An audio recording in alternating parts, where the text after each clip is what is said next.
Welcome back to the UTF podcast, number 10, Rugby this time. There's a lot to talk about again. There's been a big result for you, especially, Scarlets fan. Disappointing result. Big disappointing result for me. Big game, anyway, that didn't go to your plan. Didn't go to plan. Obviously, if you watched last week's podcast, you seen our predictions. I said Scarlets and Racing, you went Leinster and Racing, and you were correct. Lucky guess, I'd say, but... Very uneducated stab in the dark, I'd say. But, I'll take it, I'll take it. But, obviously I've had time to think about it now more. It's heavily disappointing, but to be where we are, to get the top 4 in Europe when compare our finances to all the other clubs in Europe. Like, I think in the list we're between 35th and 40th on financial terms, so we're that far behind. I've still made the top 4. So you've got to say it's a great achievement. Credit to the club then, really. Yeah, credit to the club, credit to Wayne Pivac and co. Especially when most of the boys are Wales based as well, like Welsh qualified, Welsh internationals. It's a great accomplishment to get there. But the performance and the result obviously didn't go our way. It was very disappointing, in all honesty. I was a bit more angry on the day than I am now. Looking back, Leinster just blew us off the park, which they did, especially in the first half hour. We just couldn't cope with the intensity, especially the breakdown. They were wiping us clean out. We didn't really get any opportunity to steal any ball. And then when we did get the ball, we didn't play our game plan. We were just going side to side, not really making any dents in the defence. Were you not good enough, or were they just a lot better? I think it was a mixture of both. We didn't turn up. I don't think the Scarlets turned up, but Leinster did. Probably one of the best performances. Yeah, they probably the best they've played this season. They literally, the intensity and speed, like I said, the breakdown. They played the normal starting scrum half injured. They played Gibson Park, and he had a hell of a day just because he had clean ball at the ruck time. He had no threat from Scarlets boys coming through. So that was credit to the Leinster forwards. They always overpowered our pack, and at the end, you must say they probably were just outclassed us in the end. But it was disappointing. You could see how much it meant to the boys at the end, especially Rob Evans, who I thought was our stand-up player on the day. He was the only one I thought that could come off and say he played well. All the boys gave it everything they could, but it just wasn't enough. Leinster blew us off the park, and hopefully we'll be back next year, stronger squad. Obviously we're losing a couple of boys, but hopefully, it's just massively disappointing because we know we're better than that. Like, we know we can. At least it gives you, I suppose, a platform to build upon next season. You know that if you've it done does. this, you can because we beat Leinster. I think obviously we beat Leinster away last year in the semi-final of the Champions Cup with 14 men, but they're a much different outfit this year, especially in Europe. They've, if you look at it this way, they've won all 6 of their group games. They've defeated the English champions, knocked them out. They've knocked out the French champions, beat the French champions home and away, beat the English champions home and away, and beat Glasgow home and away, who used to win the Pro 15. So look what they've done. They've beat. Yeah, not bad season. They're just different quality. Like, they beat Saracens in the last round, and they're just different quality. The depth is amazing. The back row and the pack in general is just world class. An interesting stat which is insane, is James Ryan in the second row. He's played 20 professional games and has won every single one. Christ. He's played for, he obviously won 6 Nations with Ireland, he's won a Grand Slam with Ireland, and now it looks like he's going to win Champions Cup medal. I'll start that. He's never lost as a professional. Imagine being a rugby player, never lost. And the issue with that is the streak has to come to an end at some point. It does. Will it come to an end in the final? Saying that, or they go on the finals, or Racing 90? Yeah, how was that game? Was that? Because you said that there was a bit more of a fight against. Yeah, well, obviously with us, we thought we'd at least come back a bit in the second half, and we never did. We scored a try at the end, obviously too little, too late. And whereas similar to our game, Racing blew Munster off the park in the first half. I think they were like 27-3 up. Munster put a fight back on the second half, got it back to 27-22, but same with us, too little, too late. But yeah, Munster a good side, obviously, but Racing's just quality side, and that's going to be an interesting final, Leinster and Racing. Obviously, when you got people like Dan Carter on your bench, you're doing something right. Yeah, that helps. It does help. When you can call all the players got to come off the bench. But obviously, I'm guessing you didn't see much of either of the games. But do you have a feeling for anyone who's going to win the final? The final's in Bilbao, surprisingly. There's no Spanish teams involved in the tournament overall, but the final's in Bilbao. Money, I suppose. Yeah, and I guess it does spread awareness of the game into Yeah, countries. I mean, I suppose that's the key with every sport, is to try and get as many people to develop. I mean, that's why the World Cup, football-wise, goes to all these different nations to try and encourage people to get involved. So it's funny watching obviously Munster fans and Scarlets fans who lost. They're all trying to, the ones who've already bought tickets to the final just in case they did win. Obviously, they're trying to sell. Oh God! They're trying to sell their stuff, like the hotels and flights. And I can't imagine doing that. there's something stupid like the prices of the hotels. I don't think I could do that no matter who I support, no matter how good my team is. I think the prices, yeah, because I think within like a 10-mile radius of Bilbao is like prices of nuts for flights, hotels. It's crazy. Yeah. But yeah, who do you think's gonna come away victorious in the European champions? Well, I mean, you sung the praises of Leinster. So. Makes sense to go with them, doesn't it? If they've been that good this season, and They have. I mean, you even said in the preview, even though you were hoping that Scarlets would win, you even said that you were underdogs for a reason, that they have been, a standout team this season. So you'd think they'd be the favourites going into the final. Yeah, I think they're just different class this season to everyone else, pretty much. Like I said, it's disappointing we didn't turn up. At the end of the day, you've got to credit them. Because what they did. Oh yeah, if they can do it, if they're putting in the performances, then they certainly deserve to be where they are. So it was a mixture, yeah. Like I said, it was a mixture of both. But at the end of the day, they were just different class. Like I said, they outclassed us. They blew us off the park. They just blew us off the park, and same happened at the semi-final. But yeah, I think Leinster should win it. Racing will prep a fight. It'll probably be closer final than many people might think, because Racing are a decent side. Obviously a proper neutral venue, being in Spain, so there's going to be quite an even crowd there probably. But yeah, I think you'd be silly not to back Leinster. I think in the final. God, I didn't not much sleep last night. No. But no, yeah, it'd be silly I'm not to back. I promise. It'd be silly not to back Leinster in the final. It'd be really silly. The other tournament, obviously, if you want to compare it to football, the Europa League of Rugby, the Challenge Cup. Gloucester, which is a local thing for us, as we both live in Cheltenham. Local, just up the road. Yeah. They beat the Newcastle Falcons on Friday night in a good performance. And then the Cardiff Blues defeated French side Pau in a very physical battle at the Cardiff Arms Park on Saturday, which, I managed to watch both games again. Do you think Gloucester have any chance against the Blues in the final? I mean, I won't speak as an expert on Gloucester, but I know they've had a good season this year. They've got a solid back row. They've improved anyway. They've improved, yeah. Jason Woodward has been good this season. Back row, yeah, he should be in the England squad for the summer, I would say.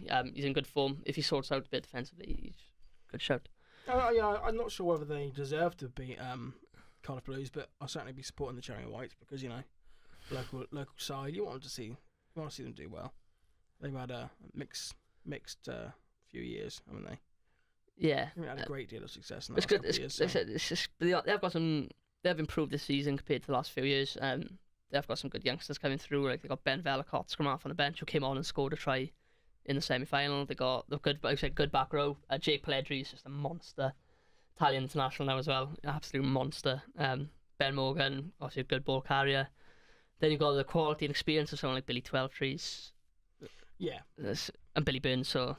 A lot of experience playing for England. Exactly. So I think, and then you've got the Cardiff Blues. I think the form they're in, they're going to be tough to beat, very tough to beat. Would you give them the favourite? I back Cardiff Blues in this final because I think Cardiff Blues since the turn of the year have been in incredible form. They've got the team, the back row, like you said, Gloucester's is good, but Cardiff Blues is just as good, or if not better, with Josh Navidi, Ellis Jenkins, and Nick Williams, who's reinvigorated this season.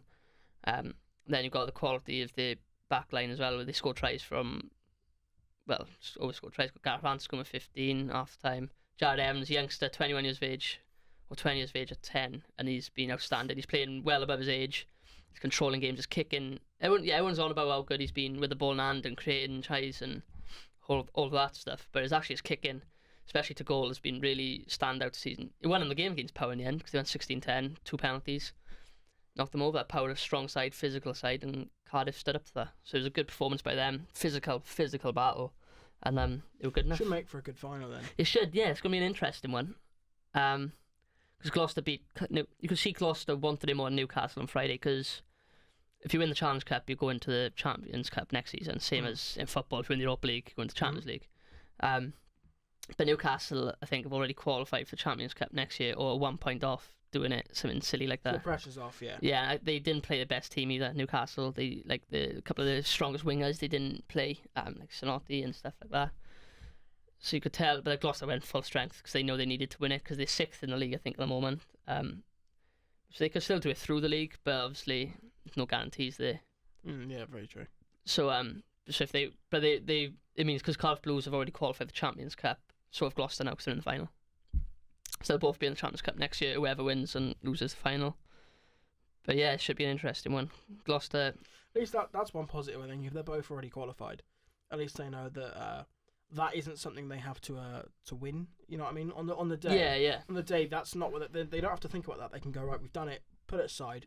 All that matters is let's get some trophy. There's not there's not the added pressure. Yeah, exactly. It's just let's win a trophy. Let's get some silverware and show that we deserve to win this. And there's no added pressure of we need to do this for the club going forward, and you can put that all to the side and go, right, forget it. Let's just take this day as it is. Yeah, like you said, Jason Woodward, who's been in fantastic form this season. He was quality in the semi-final. He was created two. I think he created 2 of the tries. He was just breaking gaps at will. And I think he could and probably should be on the England tour in the summer. And if he can turn up, and it depends who turns up on the day. I think they're quite evenly matched. If I had to back favourite, I think Cardiff Blues will win. Knox and Welsh, I promise you, it's Knox and Welsh. Because I do have an affinity with Gloucester as well. Obviously, living up here for the last 3 years. But yeah, I think Cardiff Blues just have that extra bit of quality in a team, and will win the breakdown, and won't allow Gloucester to play the rugby they want to play, and Cardiff Blues will just be able to edge the victory and take the trophy home. So I think, obviously a couple of other things we want to say about rugby this week as well is Ospreys have appointed Alan Clark. They said before when they sacked Steve Tandy a few months ago that they're having a worldwide search for a world-class coach, yet they appointed the caretaker. Yeah, things don't seem to have gone very well there. No, it's a lot of Ospreys fans. It's been a mixed appointment really, because I think he's a good coach. He's done well. He's brought back to get like more of a unified unit since he took over. But is it just a cheaper option? I suppose they've shot themselves in the foot there, as if they hadn't said anything, it wouldn't be too bad. But if they've said we're going to sign a great big coach, really experienced guy who's going to do a great job, and then you resort to your caretaker, it almost looks like you haven't got anyone else lined up because no one else will come, or like you said, you're not willing to pay for a bigger name, and it's disappointing for fans when you go, yeah, we're going to do this, we're going to be, we're going to get a really good coach, don't you worry, and then you get the caretaker. It's a bit of a it could work out. Like I said, he's unified the unit since he come in, and they have improved massively. They had a very poor season by their standards, the Ospreys. 3rd best Welsh team, which is not like them. They're normally at least in the top 2. So yeah, let's see what they can do next year. He's untrialed as well. Obviously, he's a forwards coach normally. You've never seen him have the head coach job, so it'll be interesting to see how he does. But it's one of those situations that the fans will get on his back quickly if the results don't go their way. Yeah, it's a shame. That tends to happen in other sports as well when you have a caretaker coach. But also, it's good for him because it means he gets the opportunity to really give it a go. And obviously, if he does well, then you've kind of kick-started his career in coaching properly. Yeah, and he's got a couple of good additions as well. Obviously, Matt Sherratt, who's the Cardiff Blues attacking coach. We've seen what he's done this season. He's moving to the Ospreys for next season. So that could help reinvigorate the back line. But they've also signed George North. Well, it's not officially announced yet, but that's the rumour. Rumour has it. That they have signed George North, which is good for the Ospreys. But what I don't get is, as well, they've left Jeff Haslego, who I met earlier, a few months ago actually, for my dissertation. Name drop. Yeah, name drop. But yeah, he's Canadian international, very nice guy, a great player, but for some reason Ospreys didn't offer him a new contract. And it's not as if they're blessed with back 3 options anyway, especially like Ben John, another one who I met at the time. Hashtag name drop. He's taking a 12-month sabbatical due to concussions. So they're struggling to have back 3 as there is. Makes sense why you used him for your dissertation then. Yeah, it does. Yeah. But like for example, George North's not going to be available for half the year anyway. 'Cause he's going to be with Wales. Yeah. They got no replacement there, so I don't understand that. And especially Jeff Hassler's got a lot of qualities that a lot of teams would have. Similar to cricket in that regard, sometimes it's worth not signing the best players because the best players won't be there half the time. Exactly. With the national side. So you need to. That's why the Scarlets are trying to improve. Obviously, a lot of our players play for Wales, so we're trying to obviously sign more MVQs. Like we signed a couple from the Cheetahs now who play who's South Africans, Clayton Blomcheese and Kasim. So it's just going to be interesting anyway to see what the Ospreys do next season. Obviously, new coach, new backs coach, a couple of new players, a lot of players leaving as well. A lot of ins and outs of the Ospreys. It's going to be a rebuilding process for Alan Clark and his team. So it will be interesting to see how they do. Like I said, George North coming in, Hassel leaving. They also lost Dimitri Harhip has gone, who's a good tired prop. So I don't know. It's going to be interesting to see. If I was an Ospreys fan, I'm not sure how I'd feel right now. I think I'd have mixed emotions. It's tough when you have a season of change like that, a period of change. Sorry, it can go either way, which is the issue. It could really work. It could be a big problem. Yeah, it could. Like I said, if he succeeds, then obviously Ospreys are made to look like geniuses, and obviously it works out. But if he does start to fail, the results don't go his way, the fans will start getting on his back, and then the club will be being like, why did you do a budget cut just by appointing the caretaker? And then it's almost like 2 steps back. Exactly. So it's just have to see how it goes. Really, it depends. We'll probably be in a year's time speaking about it, and he could be great or awful. We'll find out. Saviour. We'll have to find out. The other big story this week is a South African legend and great Brian Habana has decided to finally hang his boots up at the age of 35 or 36. Do you ever remember much? He'll be older than that. No, he's been on. Obviously, he's been on donkey's years. He's been around for ages. He's been around for since 2002, 2003, something like that. Yeah, a long time. What do you remember anything of Habana? I just remember his reputation as being, an absolute lightning quick winger. That was one of his. It's not his like when he raced talent, the cheetah. But it's one of his main talents. He's just rapid. When he raced the cheetah as well. Raced the cheetah? Yeah, have you not seen the video of that? No. Oh, I'll have to show you after. Yeah, he raced the cheetah. Christ. But yeah, he's obviously South African great. His try scoring ability for country and club is insane. He's disappointing in the last few years. Say disappointing. He still won a lot of trophies, but since he moved to Toulon in 2013, he's had a lot of injuries. So that's something you expect more as you're getting. Yeah, and it obviously it's taking a toll on his body. Especially if you're someone who is renowned for being so quick. There's an awful lot of pressure on your joints as you get older and older. It's going to be tougher. A bit like John Lomu. Yeah. As you get older, it becomes more difficult to perform at the same level. Exactly. So I think he's took a bigger toll on his body, and he's decided to call it a day. But he's a legend. There's actually a lot of retirements this season. I seen another journalist put on Twitter yesterday, like a squad of 23 of retirements at the end of the season, and the team. If that was actually a team playing, it'd probably win every trophy it's in. It's incredible. Like you have people like Stephen Moore, the Australian captain, is retiring. Shark Brits is back up as hooker, whose quality is insane. Some of the names. I quite like teams like that. They're quite interesting. Like I like the team of players that aren't going to the World Cup. Yeah. Which always includes Gareth Bale. Yeah. And every single time you're like, what if they were a starting lineup in the tournament? They wouldn't be that bad. No, yeah, exactly. It was quite interesting when they do those kind of teams. Yeah, I'll have to show you after, but it's literally the 23 is insane. One of the worst injuries the other day as well. Rob Horn had to retire, Australian international.